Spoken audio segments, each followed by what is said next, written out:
Welcome back to Case Closed Anime Review, episode number 66.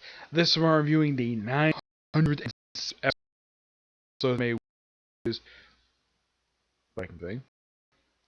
The target is the police traffic department. Yeah, that's the name of the episode. This by the fact was aired as something else. Yeah. Anyways, one what chapter for this episode. This one adapts the entirety of chapter 1013 and about pretty much about the first 10 pages for chapter 1014. Now, the opening bit, they have the start of the episode before they get to the credits. This is complete anime original. It's just the killer of the episode. No, they do not know who it is. It's just some guy in his apartment taking 300 yen coins and bending them in half with a baseball bat. That's it. Just, and he's basically wants revenge for a woman that got run over. Yes. Who this woman is, it could be his girlfriend, it could be his wife, it could be his sister. They don't say who this person is. They'll probably reveal later. It's a big mystery who this guy is. And then we open up with Miko. Yes, the new transfer from another department who want to get close to Keba, because this is Keba's childhood sweetheart. Yep. A character who she remembers him, but he doesn't remember her. Yeah, there was a there's a sequence where she's running late, and she runs to Keba, and then she tops over and runs yep, it's a dream, and she hurries up, gets some toast, runs, and comes to the crosswalk. She's about to cross, but she remembers. Now this is a slight change in the manga, because in the manga they just show her face and then basically the flashback. Here you see her full view, from the side, and you see the flashback of basically Keba and her as children. And she's about to cross. Well, look after she stopped by the junior detective league, who just happens to show up. And they talk there for a while about basically she tells Genta not to cross the street because, even though there's no cars, it's technically not safe to cross the street yet. So she explains basically a lesson about traffic signs, which, yeah, this is pretty accurate. That was picked in the manga. And then she gets across the street, and of course, I love it that she holds Amy's hand. I thought this was so adorable. And then she finally gets to work, and then she runs into Sato. First time she's appeared in the series since episode 936. Now, fun thing about Miko and her partner Yumi. This is the first time since episode 918 that these two last appeared. I mean, it's been over 60 episodes. Actually, it's been over 50 episodes since their last appearance. And both these episodes were in fact filler. Yes, filler episodes was the last time we saw these characters. I think Tagaga was actually featured in the previous case. So, and Keba basically not long before that. So they talk about the previous stakeout. And mostly put, it's pretty accurate that they do change a word here, because in manga, what I have written in the line, they said that, oh yeah, this is my lover. In the anime, they said, this is my boyfriend. Yeah, and it's kind of accurate how they picked the manga. And of course, they also have it where Yumi basically pushes Nariko right into Keba. Well, luckily enough, they actually edit to make it look something like basically it's not really quick like it is in the manga. And I remember you and somebody about a stakeout, but apparently he still doesn't recognize her yet. This is the arc basically where their relationship basically comes to a head, which I'll talk about that when I get to the end of this particular arc. And then she, along with a couple of people, was like, "Hey, let's go off some karaoke." Yumi declined, but basically two other people basically decided to join in, and they go karaoke at a nearby karaoke box. And Mariko gets drunk, so Tato, I think her name is, she basically takes home Yumi.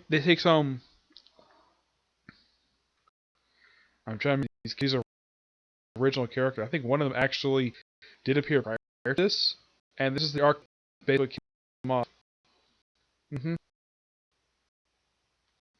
Yeah, and she basically is a sergeant who's also from the traffic department as well, and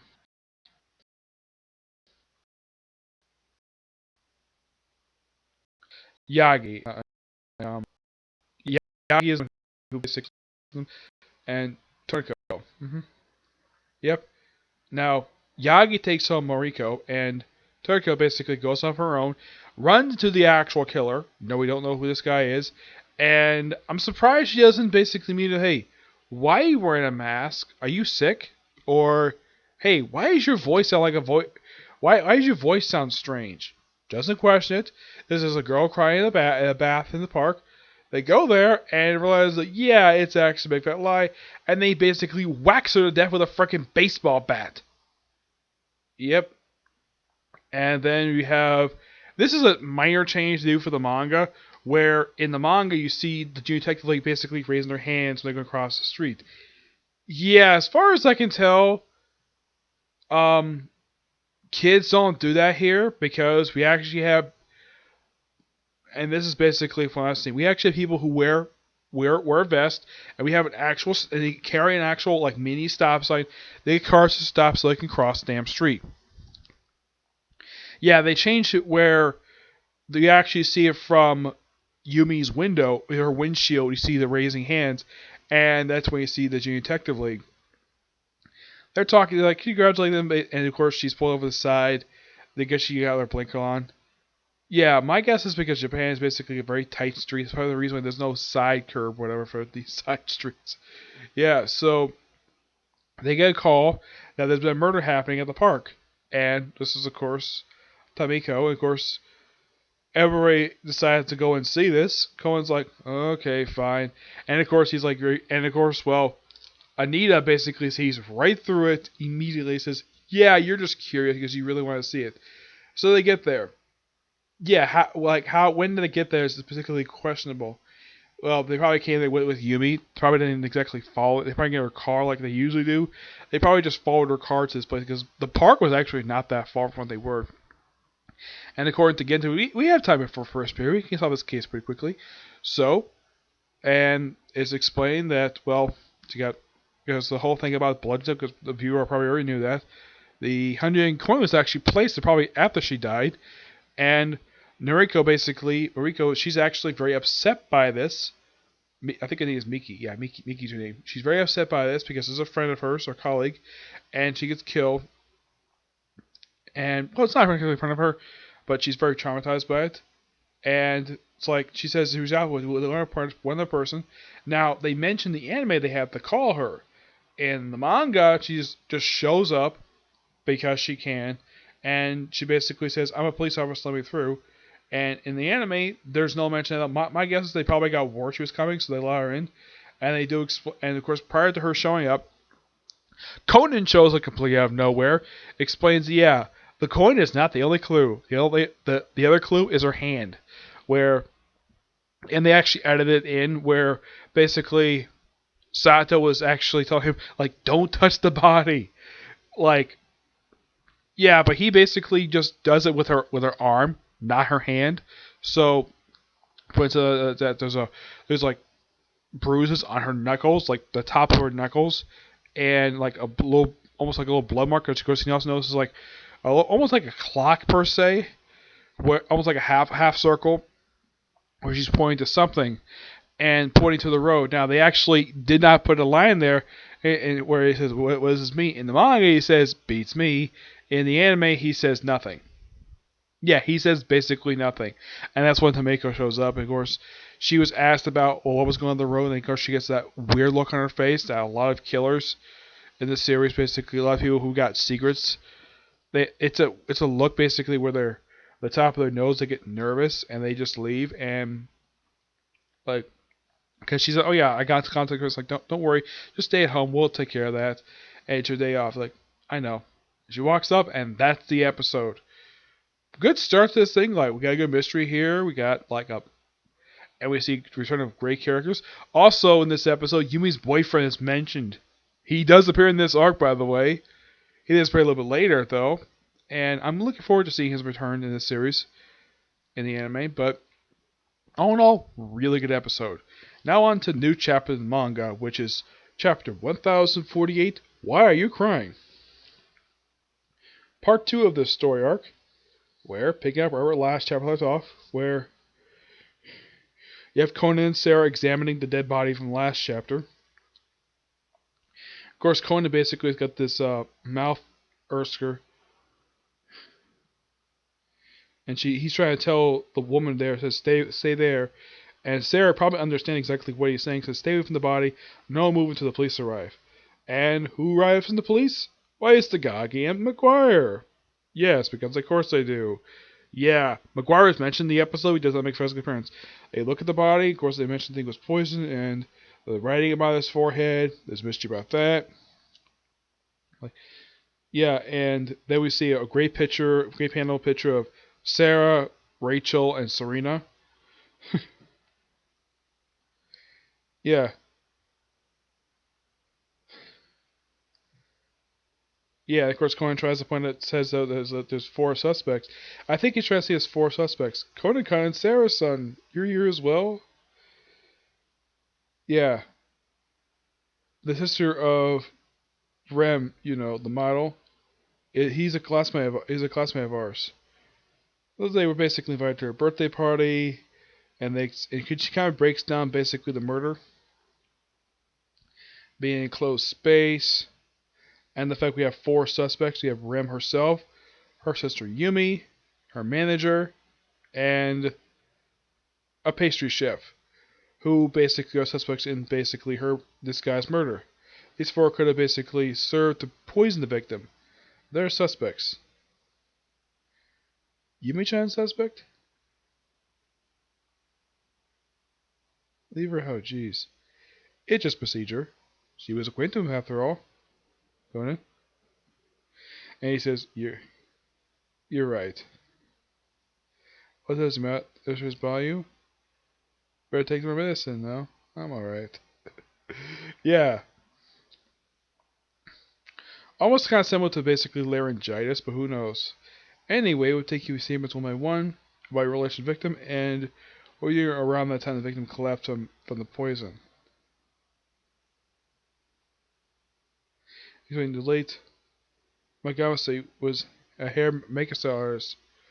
I mostly want to have him do my hair and makeup done. I was always grateful to somebody so skilled and popular. And the relationship was strictly professional? Yes. I know he did keep stealing from me. Oh, I guess that may advantage on you, but isn't he married? An affair, huh? I reject them every time. Besides, I think he was half joking anyways. I see. What were you doing during the incident? I understand prior to his collapse, he was groaning. He groaned when he stood up. Is that right? Yeah, he was wearing his glasses that glow in the dark. I commented on those. After that, we eat the cake, been served, stood up, and collapsed. I didn't leave my seat until the lights came back on. So you didn't see anything aside from the cake, right? Yeah. Volume dim. It would let me do knock the strawberry my cake onto the table, picked it back up. And I think her sister's like, I saw that. It's a 3-consecutive roll, and I ate it anyway. 3-consecutive roll? Did you have to mention? Sorry. Sorry, innocent. Where were you next to your sister the whole time? Were you next to? Yes. I love cakes, so I ate mine really fast. So after I finished, I went out to get up and use the restroom. Of course, that's when he mentioned he actually collapsed at that point. Did you rush over to help him? And you didn't rush over to help when it happened?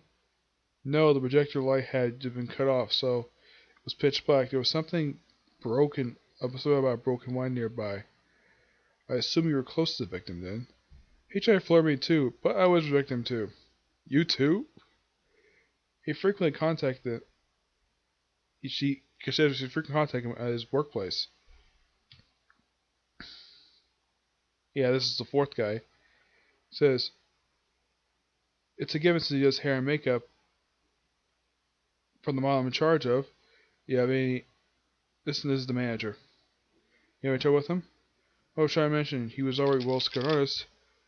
In exchange for prioritizing our stars, he made demands we had to meet, such as, for example, he asked for information about her preferences, like her favorite flower, favorite dish, This time he requests to see next. This time he requests to see next to her. What were you doing during the incident? Before I had the chance to have any cake, my phone rang and I had to go answer it. Say there, cake was untouched. And he says he collapsed. Got the phone call, police arrived. I returned to my seat since I first stood up to take the call. That's right. I'm the one who made the call. Since it was Ren's birthday, and she was my classmate in middle school and high school, I asked the head chef to let me prepare it. Yeah, he says we made the cake. So you're the one who cut the cake who brought the victim. Yes. I put the sugar in every slice before serving it. Rem likes strawberries. I acquainted the victim. I met him first time today. Though I heard from Yumi about his persistent advances on Rem, which bothered her. What were you doing there? I was just reading the cake. I was looking at pitch black until the lights came back on, held onto the serving cart, so no one would bump into the cart and knock it over. That aside, it would be simply faster for me to simply check our belongings. What do you mean? The maker. The culprit wrote something on his forehead. So whoever has a marker that probably is the culprit. Of course, I don't have one. You're right. What about you? Yes. Hold it in his bag. There's a marker inside for autographs. There's that marker, but this marker doesn't work. True. The bag smells some thinner. Someone could have loosened the cap on the marker in the instant. Could have grayed it out. Before the party started, says it was autographing to that girl, but it already dried out. Yeah. So you didn't get autograph? I did. You mentioned had a spare marker on her, so she used that one instead. So then, Rem was the one with the working marker? Oh yes, but you're wrong. It's a misunderstanding. There's no way you kill somebody. I returned the marker to Yumi, right? It's in my bag. It wasn't me. I never killed anybody. Believe me. Do something, Sarah. What am I supposed to do? Call. Call from her mom. I was like, hello? How's it looking? Do you think your hand's on it? No. Someone's been poisoned at this party I'm at.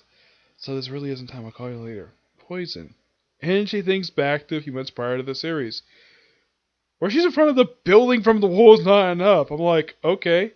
Yeah, this is a bridge, apparently in London. So apparently, she goes to meet her, I think this is supposed to be her husband, and they talk for a while, and she realizes though, yeah, this is actually not him. But who is it? Yeah, two guys that show up, and it's freaking Vermouth. Yes, Vermouth. Okay. Apparently she was the one who gave her the apparently she's the one who basically injected with a freaking drug. Just like how I think it was Baka was the one who gave it to Conan. Well, Sichi. And Vermouth. Okay. Frickin' Vermouth. Okay, fine. All in all, really good chapter. Loving this arc so far. So we now know who was responsible for turning her back into a child. It was Vermouth. Yep, she was the one responsible for it. So yeah, I give this chapter roughly a 9 out of 10. It's a really damn good chapter. I love it. Yep, so that's it for sake of you. My next review is going to be a review of the newest chapter of Fire Force, okay? See you in the next review.